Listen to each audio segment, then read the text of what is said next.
ఇవాళ మనం జామకాయ జ్యూస్ ఎలా తయారు చేసుకోవాలో చూసుకుందామండి.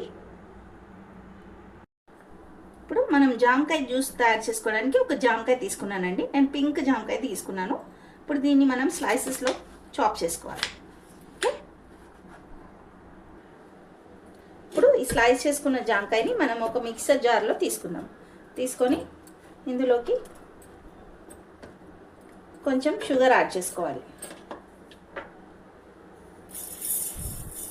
షుగర్ యాడ్ చేసుకొని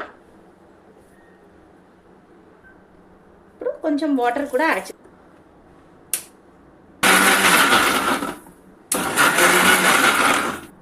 ఇప్పుడు మనం బ్లెండ్ చేసుకున్న ఈ జామకాయ జ్యూస్ని స్ట్రెయిన్ చేసుకోవాలి.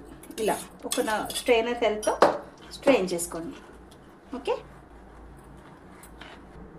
ఇప్పుడు ఈ స్ట్రెయిన్ చేసిన జ్యూస్ని మనం